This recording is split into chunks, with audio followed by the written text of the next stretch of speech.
여러분, 좋은 사람은 뭐니 뭐니 해도 나를 사랑해주는 사람이에요. 내가 사랑하는 사람이 좋은 사람 아니겠습니까?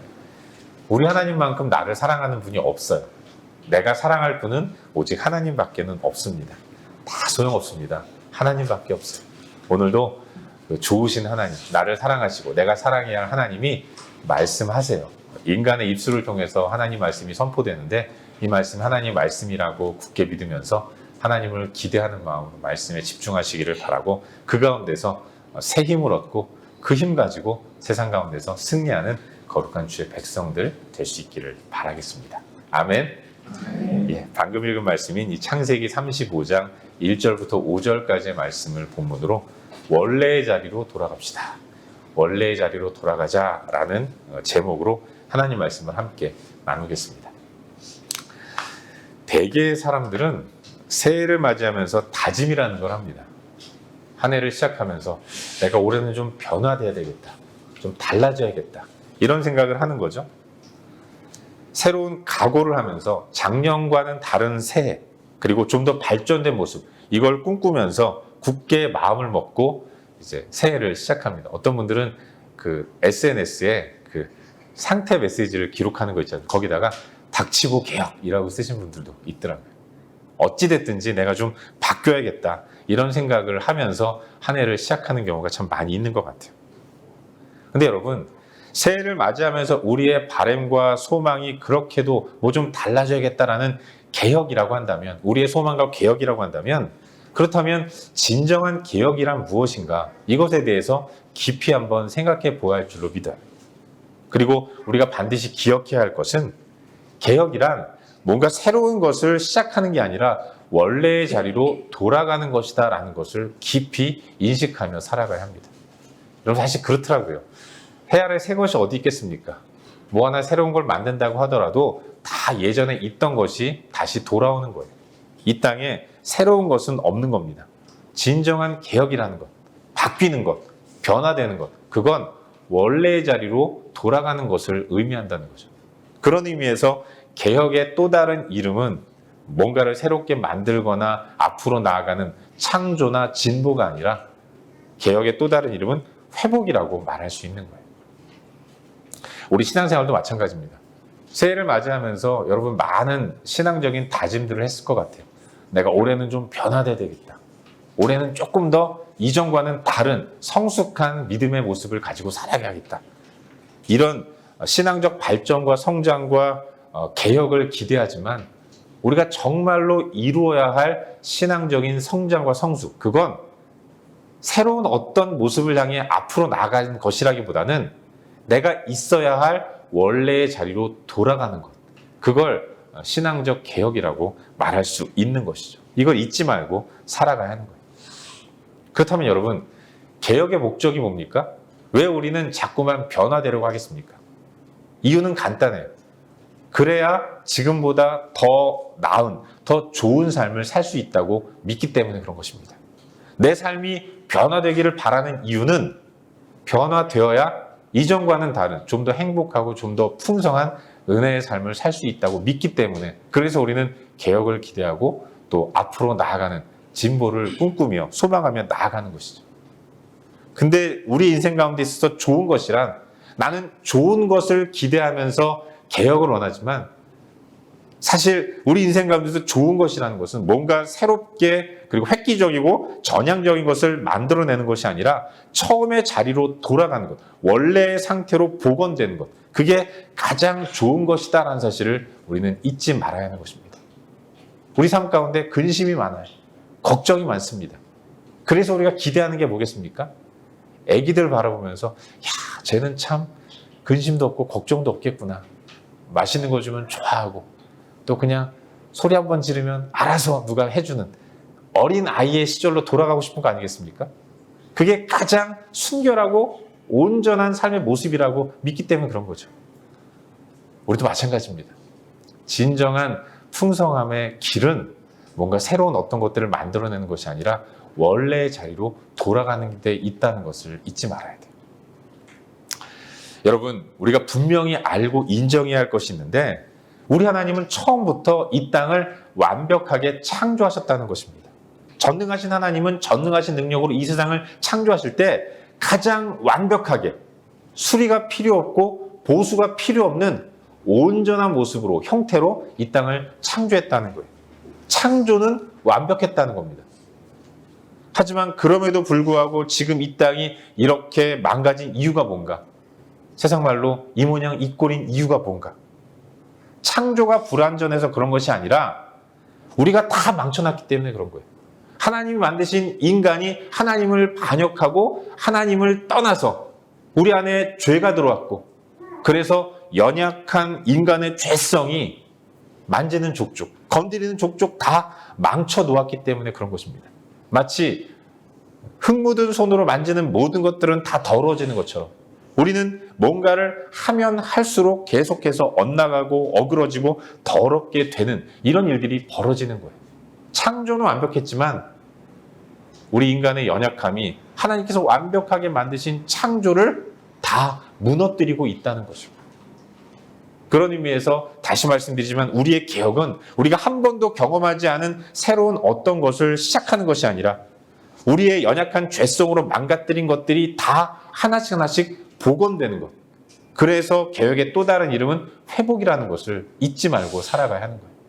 우리가 개혁을 꿈꾼다면, 개혁을 통해서 더 풍성하고 행복한 삶을 기대하고 소망한다면 우리가 해야 할 일은 그래서 연구하면서 창조적인 어떤 것들을 만드는 것이 아니라 원래의 자리로 돌아가야 하는 거예요. 처음의 자리에 서야 한다는 것입니다. 그럴 때 우리는 잃어버린 행복과 풍성함을 다시금 되찾을 수 있다는 거예요. 여러분 그걸 믿으시기를 바라요. 오늘 함께 나누는 본문에서는 그 인생 전반에 걸쳐서 강력한 개혁을 요구받는 한 인물을 소개하고 있습니다. 그가 바로 야곱이었어요. 야곱이 그야말로 일생일대의 최대 위기를 만나서 변하지 않으면 안 되는 상황으로 내몰리고 있는 이런 모습을 보여주고 있는 것입니다. 여러분 잘 아시는 바와 같이 야곱은 참으로 주도적인 인생을 살지 않았습니까? 그의 인생의 주인은 자기 자신이라고 생각하면서 그 누구의 얘기도 듣지 않고 오직 자기 자신의 판단만 믿고 자기 의지에 따라서 모든 것들을 결정하고 행하는 그런 인생을 살았던 사람이 야곱이었던 것입니다. 야곱은 정말로 열심히 산 그런 인물이었어요. 주도적으로 모든 것들을 자기가 다 해결해 내려고 최선을 다하는 인생을 살았던 사람, 그가 바로 야곱이었던 거죠.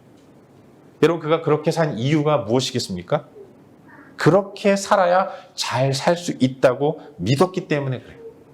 내 뜻이 관철되어야 행복할 수 있고 내 계획대로 한 걸음 한 걸음 다 나아가야 내가 행복할 수 있다는 이런 믿음으로 자신의 주장을 굽히지 않는 인생을 살았던 것입니다. 누구에게도 지지 않으려고 하는 인생을 살았던 이유, 심지어는 하나님과도 맞짱을 뜨면서 씨름을 해서라도 하나님의 뜻을 꺾고 하나님을 이겨서 내 뜻을 관철하는 것이 다른 사람 몰라도 나에게는 가장 행복한 삶이 주어지는 유일한 길이다. 이렇게 믿고 살았던 사람이, 그래서 정말로 눈물 겹도록 열심히 살았던 사람이 야곱이었던 거죠. 그런 그가 지금까지는 나름 가시적인 성과도 얻었고 성공적인 인생을 살았다고 보여지는데 이제 그렇게 위기를 만날 때마다 자기의 지혜와 능력과 의지만을 가지고 어렵게 한 곱이 한 곱이 넘겨왔는데 그의 인생 노년의 마지막에 그야말로 최대의 위기를 맞이하게 되는 거예요. 빼도 박도 못하는 완벽한 외통수에 걸려서 그토록 소망했던 자신의 안전을 송두리째 잃어버릴 만한 엄청난 사건 앞에 직면하게 되는 겁니다. 그것도 자기 내부에서 비롯된 위기가 아니라 외부에서 비롯된 위기였다는 거예요. 아니 솔직히 나 때문에 벌어진 일이라고 한다면 그냥 반성하고 몇 번 울고 각성하고 뉘우치고 그리고 이제부터 열심히 살기로 다짐하고 노력하면 되지 않습니까? 하지만 본문 속 상황은 그렇지가 않다는 거죠. 야곱의 입장에서는 내가 어떻게 할 수 없는, 뭐 제대로 실수한 것도 없고 아무것도 안 했는데 그런데 자기 앞에 인생 최대의 위기가 닥쳐왔다는 거예요. 잘 아시겠지만 야곱은 젊은 날 망명을 하지 않았습니까? 고향집에 있으면서 쌍둥이 형인 에서에게 죽임을 당할까 봐 살아남기 위해서 외삼촌이 있는 밧단 아람으로 도망을 갔어요. 그리고 그곳에서 외지에서 특유의 열정과 열심을 가지고 열심히 살아서 많은 부를 소유했고 큰 일가를 이룬 사람이 되었습니다. 열심히 사니까 이런 결과가 오는구나 이러면서 열심히 살면 되는 거지 뭐, 이렇게 믿고 그 확신만 가지고 계속해서 그와 같은 인생을 살았던 겁니다. 누구를 의지해? 내 인생인데 내 인생 내가 살아야지, 이런 생각으로 하나님도 필요 없고 누구도 의지하지 않으면서 자신의 삶을 살아왔던 거예요. 지금까지는 잘 살았습니다. 때로는 거짓말도 하고 때로는 협박도 하고 때로는 인질극도 벌이면서 그렇게 자기 인생의 성공을 위해서 죽어라 열심히 살아온 그런 삶을 살았습니다. 그런데 뜻하지 않게 이상한 곳에서 사고가 터진 거죠. 그 인생 노년에 이제 좀 편안하게 살아야겠다 생각하고 익숙한 고향 땅, 오래전에 떠나왔던 고향 땅에서 편안하게 늙어가고 또 인생을 정리하려고 찾아간 고향 땅에, 그곳에서 정착을 하고 좀 편히 쉬고 싶은 마음에 허리띠 좀 풀고 편안하게 살려고 했는데 그때에 이웃하는 히위족속 세겜이라는 사람이 자신의 하나뿐인 고명딸 디나를 강간하는 일이 벌어졌다고. 사랑하는 귀한 딸이 더럽혀지고 아픔을 당하고 상처받고 그런 가운데서 울고 있는 모습을 바라보면서 얼마나 마음이 아팠겠습니까? 그런데 이 세겜이 아버지인 하모를 앞세워서 거만하게 야곱에게 찾아와서 요구합니다. 당신 딸 내놓으시오. 내가 아내로 맞이하겠소. 이렇게 얘기하는 겁니다. 피가 거꾸로 솟을 것 같은 이런 상황인데 사과도 아니고 당당하게 딸을 달라고 요구하니까 야곱은 그 가운데서 정말로 힘든 그런 시간들을 보낼 수밖에 없던 거죠. 하지만 야곱은 어떡합니까? 꾹 참아요. 그 힘들다고 하는 인내를 여기서 해내는 겁니다. 워낙에 계산이 빠른 사람이기 때문에 생각해 볼 때 내가 여기서 화를 내고 그 사람과 소위 맞짱을 뜨면 내가 이길 승산이 없는 거죠. 그래서 꾹 참으면서 자신의 안전을 위해서 인내하면서 어금니 꽉 깨물면서 버티는 겁니다. 근데 진짜 일은 그 다음에 벌어졌어요. 나는 억울하고 나는 화가 나고 나는 분노 가운데 있는데 그래도 어떡합니까? 이길 자신이 없으니까 꾹 참아요. 자신의 안전을 위해서 꾹 참는데 엉뚱한 데서 벌어지는 겁니다. 일이. 여동생이 강간을 당했다는 이야기를 전해드는 오빠들이 참지 않는 겁니다. 우르르 몰려들여서 분연히 떨쳐 일어나 응징을 하는 거예요. 히위족 속을 교묘한 말로 속여가지고 온 히위족 속 사람들로 하여금 할례를 받게 합니다. 그리고 할례 받고 회복되는 기간 동안에 아파서 움직이지 못하는 그때를 틈타서 모든 히위족 속 사람들을 다 죽이는 거예요. 그 가운데서 이제 야곱은 자기의 뜻과는 반하게 히위 족속과 그리고 히위 족속과 친하게 지내는 다른 가나안의 족속들과 일대 전쟁을 치러야 하는 이런 상황 가운데 놓이게 된 것입니다. 이 전쟁에서 이길 승산은 없어요. 다 죽을 것 같습니다. 저 어린 놈의 자식들이 흥분을 못 참아서 저렇게 이성적으로 판단하지 못하고 일을 다 망쳤구나. 그가 할 수 있는 일은 자녀들 원망하는 것밖에는 없었던 겁니다. 이 절체절명의 위기 가운데 빠져든 것이죠.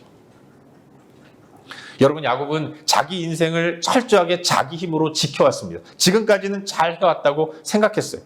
그런데 의외의 자리에서 터지는 이 의외의 일들로 인해서 자기 힘으로도 어찌할 수 없는 일이 벌어지고 만 것이죠. 바로 그때 하나님이 그를 부르세요. 그리고 명령하십니다. 우리 다 같이 본문 1절 말씀을 한 목소리로 읽도록 하겠습니다. 본문 1절입니다. 우리 다 같이 읽겠습니다. 시작. 하나님이 야곱에게 이르시되 일어나 베델로 올라가서 거기 거주하며 네가 네 형 에서의 낯을 피하여 도망하던 때에 내게 나타났던 하나님께 거기서 제단을 쌓으라 하신지라. 아멘. 일생일대의 위기를 맞이한 야곱에게 하나님이 나타나세요. 그리고 명령하십니다. 어떤 명령입니까? 베델로 올라가서 거기서 하나님께 제단을 쌓으라라는 명령이었던 거죠. 여러분, 베델은 야곱이 형 에서를 피해서 외삼촌 집으로 도망갈 때에 거쳐갔던 곳입니다.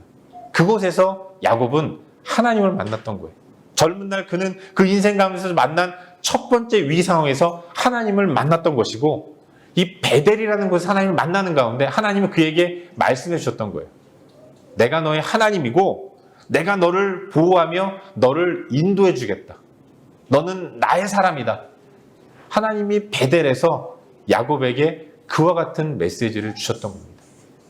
베델은 야곱이 하나님을 처음 만난 그 은혜롭고 놀라운 장소였던 거죠. 그래서 그는 그곳에 제단을 쌓았습니다. 그리고 나는 하나님의 사람입니다 라고 확신하며 나아갔던 거예요. 하지만 그 후로도 야곱의 삶은 별반 다르지 않는 인생이었어요. 잘 아시겠지만 야곱은 쌍둥이의 둘째 아들로 태어나지 않았습니까? 하나님은 그가 태어나기 전부터, 그가 어머니 뱃속에 있을 때부터 야곱, 네가 이삭의 장자가 될 것이다. 장자의 복을 네가 다 받을 것이다. 말씀하셨습니다. 야곱은 가만히 있으면, 아버지 어머니 집에 가만히 있으면 하나님이 역사하시는 대로 장자의 신분을 물려받고 장자의 권리를 누릴 수가 있었던 거죠. 하지만 그는 그럼에도 불구하고 자기 힘으로 장자가 되기 위해서 수단 방법 가리지 않는 가운데 거짓과 속임수를 벌였다가 다 들통이 나서 생명을 건 도주를 해야 했던 것입니다. 그 과정에서 감사하게도 그는 하나님을 만났고 하나님의 보호를 약속받았어요. 이 놀라운 은혜를 경험한 사람이 야곱이었는데, 하지만 그럼에도 불구하고 그는 여전히 내 인생 누가 지켜? 내가 지켜야지. 이렇게 자기 힘으로만 살려고 했던 것입니다. 지금까지는 잘 살아왔어요. 성공아처럼 보입니다. 속이면 속는 사람이 있었고 협박하면 협박을 받는 사람들이 있었어요. 그렇게 자기 인생의 주인은 자기라고 생각하면서 나는 내 뜻대로 살 수 있구나 라고 확신했는데, 하나님은 그저 있어도 그만 없어도 그만인 그런 존재 정도로만 생각했는데, 이제 인생 다 살고 인생 노년에 그야말로 자기 통제를 벗어난 엉뚱한 곳에서 발생한 이 일생일대의 위기 앞에 맞닥뜨려진 것입니다. 어떻게 해야 될지 모르겠어요.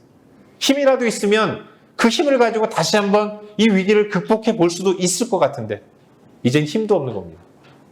앞으로 나아가지도 못하고 그렇다고 죽을 수도 없고 이 절체절명의 위기 가운데 빠진 야곱. 그런데 하나님은 그런 그에게 나타나셔서 명령하세요. 다 포기하고 할 수 없이 포기한 야곱에게 하나님이 말씀하시는 것이 너 베델로 올라가라. 올라가서 제단을 쌓으라 라는 것이었습니다. 넌 지금 어떤 능력으로도 너의 안전을 보장할 수 없는 위기 가운데 있는데 지금이야말로 너는 그 옛날 나를 만났을 때 그 은혜를 회복해야 하는 것이다. 이제 두 손 들고 다시금 내 앞에 나와 나에게 제단을 쌓고 무너진 나의 관계를 회복하는 가운데 약속을 기억하는 모습을 가져라. 하나님이 명령하시는 거예요. 여러분, 베델에서 야곱이 하나님 만났을 때 그는 엄청난 위기 가운데 있었어요. 난생 처음 가보는 여행이었습니다. 도망이었고 망명이었어요. 가는 길에 어떤 위험이 있을지도 모르는 겁니다. 두렵고 떨리는 마음으로 늘 긴장하면서 하루하루 걸어갔는데 그때 하나님이 베델에서 그를 만나주신 거예요. 그리고 말씀하십니다. 나는 너를 지명했고 너는 나의 백성이다. 내가 너를 완벽하게 보호해주고 너를 인도해 줄 것이다. 야곱은 하나님의 인도와 보호를 약속받았던 거죠. 이제부터 너는 네 힘 가지고 살 필요 없다. 너 힘 가지고 네가 이 문제를 극복하려고 할 때는 두려움과 걱정밖에 없지만 내가 책임져 줄게. 내가 너의 길을 인도하겠다. 내가 너의 하나님으로서 너를 보호하고 너를 인도해 주겠다 약속하신 것입니다. 하지만 인생을 살면서 크고 작은 여러 가지 성공 앞에서 하나님 다 잊어버렸어요. 그리고 이제는 도저히 자기 힘으로는 성공할 수 없는 이 어려운 상황에 맞닥뜨린 가운데서 하나님 그에게 도전하시는 것입니다. 내가 너에게 약속하지 않았느냐? 내가 너 인생을 책임져 주겠다고 약속하지 않았느냐? 이제 고개를 들어 나를 보아라. 진정한 소망이 나에게 있음을 인정하면서 내 앞으로 나와라. 나와의 관계를 회복하자. 네가 있어야 할 자리는 바로 내가 있는 베델이다. 하나님 말씀하시면서 당신 앞으로 야곱을 초대하는 거예요. 야곱에게 있어서 더 좋은 인생의 삶은 베델로 올라가는 것이었습니다. 과거에 만나주셨고 약속해 주신 하나님 앞으로 다시금 나아가는 것, 그것밖에는 길이 없었던 거예요. 그에게 개혁이 있다면, 그가 이루어야 할 개혁이 있다면 그건 하나님 앞으로 다시금 나아가서 무릎을 꿇는 것이고 하나님의 은혜를 다시금 소망하는 것밖에 없다는 것을 성경 우리에게 보여주고 있는 거죠. 그래서 야곱은 하나님 앞으로 나아갔습니다. 식솔들을 모아서 이야기해요. 우리가 살 길 다른 거 없다. 베델로 올라가서 하나님께 제단을 쌓고 하나님의 처분만 바라면서 하나님의 인도만을 구해야 한다. 식솔들을 다 모아놓고 이제 베델을 향해 터벅터벅 길을 올라가는 거예요. 근데 여러분, 놀라운 일이 있었습니다. 인생에 찾아온 위기 가운데서 베델로 올라가라는 명령을 듣고 하나님의 명령에 따라서 베델로 나아가는 야곱의 길을 그 누구도 막아서지 않았다는 겁니다. 히위 족속과 가깝게 지는 여러 다른 족속들이 속임수로 히위 족속을 죽인 야곱과 그 형제들을, 그 아들들을 다 공격하고 죽일 수도 있는데, 그런데 하나님이 야곱 베델로 올라가는 그 야곱의 가정을 친히 보호해주고 계신다는 거예요. 다른 백성들로 하여금 두려운 마음을 갖게 해서 감히 야곱을 추격하지 못하도록 만들어 주셨다는 겁니다. 그게 5절 말씀인 거예요. 5절 말씀, 그들이 떠났으나 하나님이 그 사면 고울들로 크게 두려워하게 하셨으므로 야곱의 아들들을 추격하는 자가 없었더라. 하나님을 의지하고 베델로 나아갔더니 그때 비로소 그토록 소망하는 안전이 보장되더라는 것을 야곱은 체험하고 있는 것입니다. 그동안은 내가 내 인생을 책임져야 했어. 그래서 불안했고, 그래서 안정감 없는 피곤한 삶을 살았습니다. 그런데 내 힘으로 도저히 제어가 안 되고 컨트롤이 안 되는 이 상황에서 야곱이 선택할 수 있는 것은 하나님 명령에 순종하는 것밖에는 없었는데, 죽으면 죽으리라고 순종하는 것밖에 없었는데, 순종했더니 비로소 그토록 원하던 안정된 삶, 안전이 보장되더라는 거죠. 사랑하는 여러분, 우리는 우리 삶의 행복을 소망하며 삽니다. 우리의 모든 관심은 어떻게 하면 행복할까? 어떻게 살아야 안전하게 살아갈 수 있을까? 이런 고민을 하며 살아요. 하지만 이 고민은 끝나지 않습니다. 언제 어디서 어떤 식으로 불어닥칠지 모르는 거친 파도가 우리 인생 가운데 끊이지 않는 것이기 때문에, 그리고 그 거친 파도가 한번 불어닥치면 그간의 내 모든 수고와 노력의 결과물들이 한순간에 다 물거품이 되고 사라져 버리기 때문에 우리는 그래서 늘 불안해하면서 힘들게 살아가는 것입니다. 지금 현재 이룬 것들로 만족하지 못하고 언제 이것이 다 사라질지 모르기 때문에, 바닷물이 한번 쫙 밀려오면 내가 그토록 오랜 시간 쌓아둔 화려한 모래성이 한꺼번에 다 무너지는 것 같기 때문에 우리는 늘 불안에 떨면서 힘들게 살아갈 수밖에 없는 거죠. 하지만 여러분, 바로 그 순간이 우리 가운데는 개혁이 필요한 때라는 사실을 믿으시길 바랍니다. 인생에서 만나는 어려움과 위기가 비로소 나를 원래의 자리로 돌아가도록 만드는 동기가 된다는 것. 그래서 우리가 주님 앞으로 다시금 나아간다면 그때 우리가 그토록 소망하는 풍성함과 행복과 안전한 삶이 우리 가운데 이루어질 수 있다는 것. 여러분, 그걸 믿으시기를 바라요.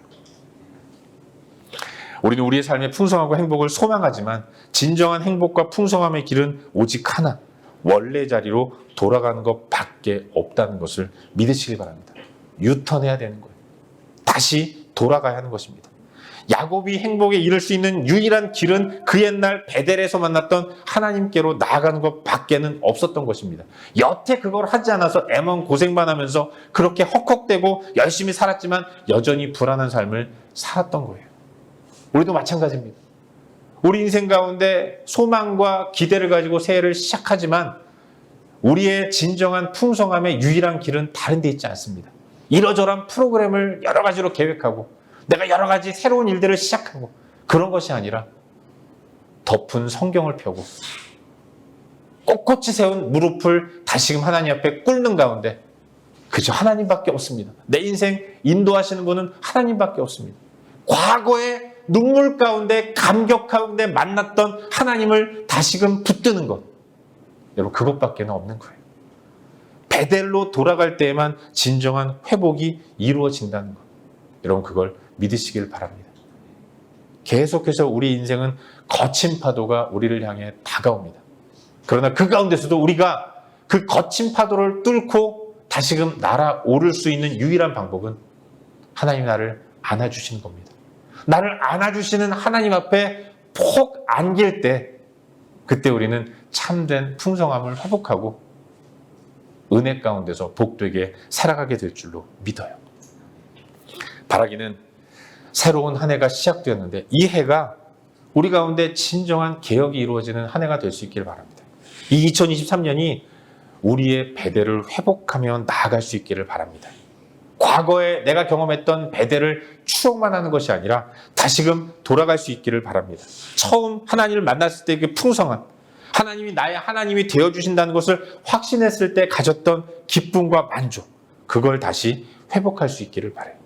분명 우리 삶 속에서는 지속적으로 거친 파도가 날 향해 다가올 것입니다. 한 번 넘으면 끝이 아니라 계속해서 다가올 거예요. 그러나 우리가 그 가운데서도 하나님 품에 안겨 있다면 우리는 안전할 수 있을 줄로 믿습니다. 반드시 주님과 함께 날아오르게 될 줄로 믿어요. 바라기는 새로운 한 해를 시작하면서 그 은혜의 하나님을 온전히 기억하는 가운데 그 주님께로 돌아가는 우리가 될 수 있기를 바랍니다. 우리의 한 해의 최고의 소망과 목적과 기대와 바람이 하나님과의 무너진 관계들을 회복하는 것이기를 바라고 그 가운데서 진정한 풍성함을 누리는 저와 여러분, 우리 모두가 될 수 있기를 주의 이름으로 축원합니다.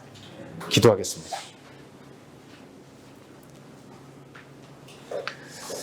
우리 시간 말씀을 기억하면서 조용히 묵상하는 시간을 가지기를 바랍니다. 사랑하는 여러분, 우리 인생 가운데 여러 가지 어려움들이 우리를 뒤덮고 있습니다. 한 번 넘어가면 그게 끝이 아니라 계속해서 또 다른 문제들이 벌어지게 돼요. 우리는 어떤 삶을 살아야겠습니까? 환경은 늘 변합니다. 우리 앞에 놓인 환경은 한 번도 좋은 적이 없었어요. 그러나 우리가 이 가운데서도 하나님이 우리와 함께 하시면 이 모든 어려움들을 이겨나갈 수 있는 것이죠. 우리를 인도하시는 분이 지금 우리 가운데 계신데 우린 지금 누구를 바라보고 있습니까? 어디를 바라보고 있어요? 우리가 해야 할 일, 하나님 앞으로 돌아가는 것입니다. 첫사랑을 회복하는 거예요. 은혜의 자리로 나아가는 것 밖에는 없는 것입니다. 여러분 인생을 살면서 경험했던 크고 작은 성공이 여러분으로 하여금 새로운 생각들을 갖게 만듭니까? 그거 다 거짓이지 않겠어요? 다 내려놓아야 합니다. 오직 하나님을 바라보는 것만이 유일한 길이라는 사실을 우리는 잊지 말아야 돼요. 그 하나님을 의지하며 나아갈 수 있기를 바랍니다. 여러분 이 시간 함께 찬양하고 좀 기도하기를 바라는데요. 주 품에 품으소서. 내 삶 가운데 일어나는 여러 가지 거친 파도들 주님이 붙드셔서 나라가 주님과 함께 날아오를 수 있도록 은혜를 베풀어 주시옵소서. 이 시간 우리 찬양하면서 하나님 앞으로 나아가고 함께 기도하는 시간을 가질 수 있기를 바라요. 우리 함께 하나님을 찬양하며 나아가도록 하겠습니다.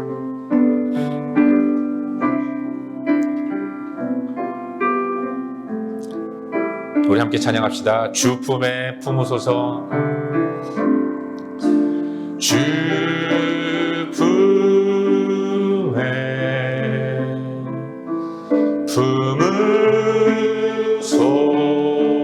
품으소서.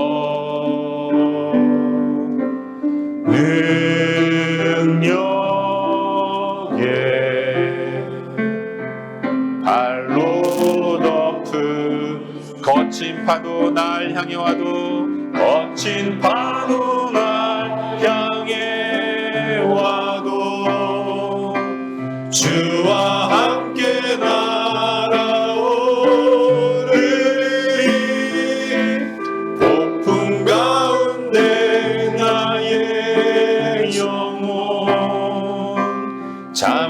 잠잠하게 주를 보리라. 거친 파도 날 향해 와도 거친 파도 날 향해 와도 주와 함께 날아오리. 폭풍 가운데 나의 영혼 잠잠하게 주를 보리라. 주님 안에 나 거하리. 주님 안에 나 거하리.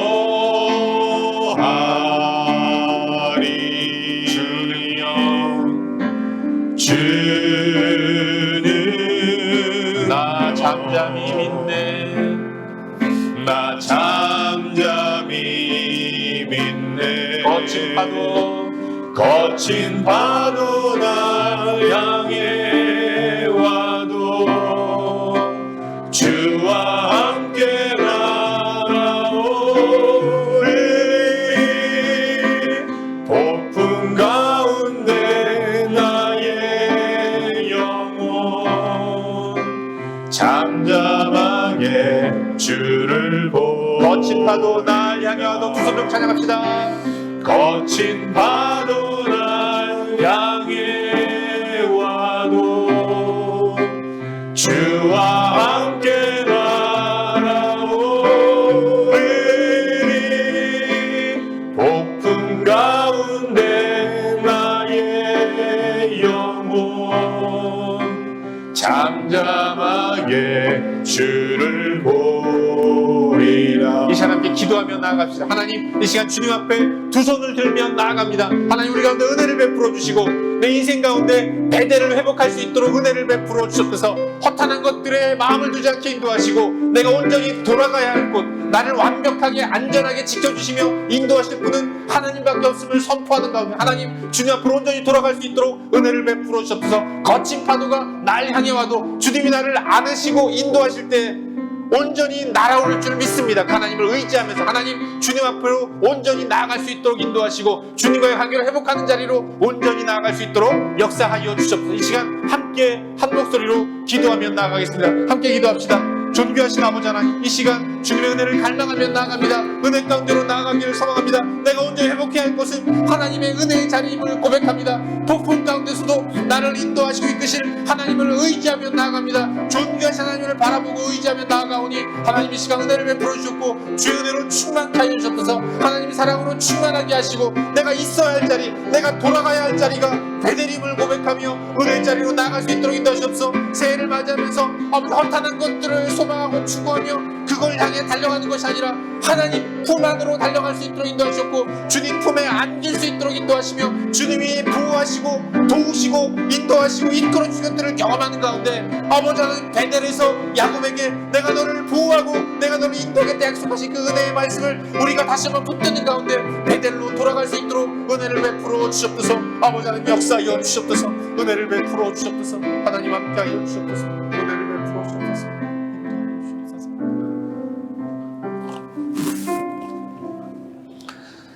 참 좋으신 아버지 하나님, 우리의 회복해야 할 자리가 베델임을 믿습니다.